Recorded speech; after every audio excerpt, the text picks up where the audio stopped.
did to my wife. Going subatomic in 5. Seriously, don't joke around. Bring me up. Let's go. What is this? What the hell is happening?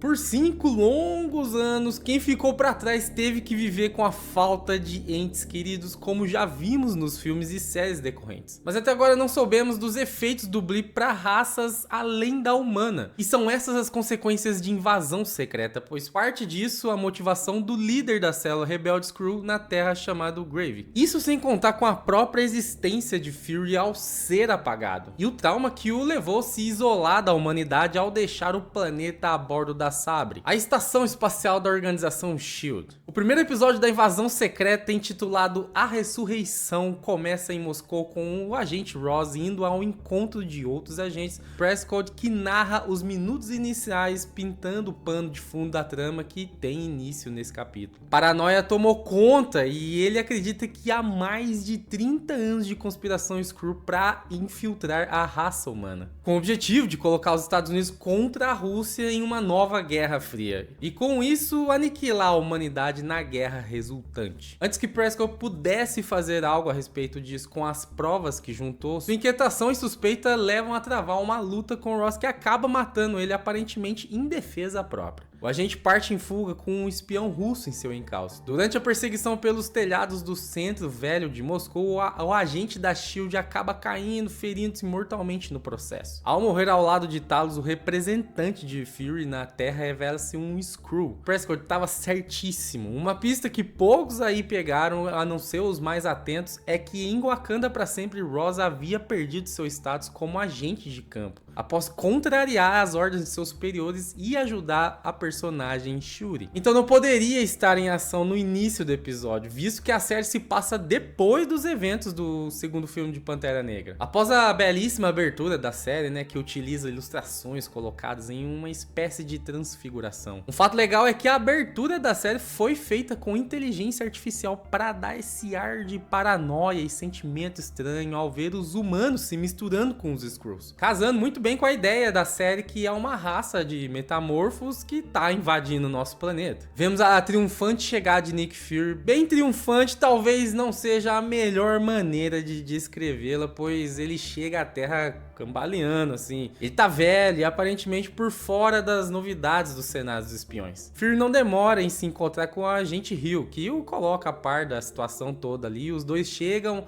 ao seu esconderijo, onde tem uma conversa com Talos. Essa conversa particular é um curto resumo dos acontecimentos entre Vingadores, Guerra Infinita e os filmes e séries que os seguiram, né? Sob o ponto de vista Skrull. Aparentemente, a filha do casal Gia, também desaparecida durante o blip, sentiu-se traída pela humanidade que antes havia prometido salvo-conduto para os Skrulls na Terra. E como vemos nesse primeiro episódio, ela faz parte da grande rebelião Skrull orquestrada por Gravik, com Emilia Clarke de Game of Thrones no papel, né? Durante o papo com o Talos, o Fury fica a par do que houve com o Prescott e que os arquivos que ele queria repassar ao velho diretor da agência eram nada mais, nada menos que os planos para a construção de uma bomba a ser usada como estupim do conflito entre as duas superpotências mundiais. Em uma curta cena fora de Moscou, agora em Washington DC, a informação da volta de Fury chega aos ouvidos do presidente dos Estados Unidos por meio do James Rhodes, o máquina de guerra, e o antigo parceiro do Homem de Ferro. Vale salientar que este presidente provavelmente deixará o cargo muito em breve, já que Harrison Ford foi escalado para assumir o lugar de William Hurt, falecido no ano passado. No novo filme de Capitão América, A Nova Ordem Mundial, ele aparentemente assumirá o posto de presidente dos Estados Unidos. Fury fica revoltado com o que escuta e decide dar uma voltinha à noite na capital russa. Ela dura pouco, pois ele acaba sendo raptado e levado até Sonya Falworth, pela primeira vez revelada no MCU, com quem Fury aparentemente tem uma longa e conturbada história aí ainda não revelada. Pra quem tá por fora da longa e conturbada cronologia dos quadrinhos, Falworth é um nome com peso dentre os heróis da Marvel, cuja árvore genealógica origina-se lá na Segunda Guerra Mundial com James Montgomery Falworth, antigo colega de batalhão de Buck, o mesmo que veio a se tornar o Soldado Invernal, personagem de Sebastian Stan. Falworth conta ao velho Fury Fury que MI6 está investigando o sumiço do carregamento de materiais de um depósito no Cazaquistão. Então que temos a primeira aparição de Clark, no papel de Dia. Ao recrutar um novo Skrull para a causa de Gravik, mostrando a nós o assentamento que foi montado em uma usina nuclear abandonada em algum lugar na Rússia. Fomos lembrados anteriormente no episódio que os Skrulls são imunes à radioatividade. Então esse é o lugar perfeito para a seita se refugiar, né? Fora dos olhares e livre para planejar e executar a conspiração que se desenrolará em breve. Nessa visita vemos um vislumbre de um aparente refúgio para os Skrulls, com crianças brincando sem a necessidade de esconder as suas verdadeiras feições. Os Skrulls, liderados pelos ex-membros do Conselho da Raça, possuem uma vasta coleção de humanos raptados sob sua posse, e por meio deles conseguem assumir suas identidades sem levantar qualquer suspeita, pois roubam também seus pensamentos usando máquinas muito semelhantes às vistas pela última vez em Capitã Marvel. Colocando em ação como seus agentes, Gravik espera causar uma série de atentados terroristas, começando pela explosão de algumas bombas menores em algum lugar da Rússia. Nisso, Gia é incumbida de levar uma delas, indo buscá-la junto de quem a montou para servir de isca contra os seus perseguidores. Fury e sua equipe chegam à mesma conclusão, e ao encontro do contato dos rebeldes em Moscou, Talos luta com o suposto mercador, que também se revela um Skrull, acusando-o de trair seu próprio povo e se filiar aos humanos. Mesmo contra a vontade de Talos, Fury mata o outro Skrull a tiro. Na rua, Gia levanta suspeitas de que dá tempo suficiente para Talos alcançar elas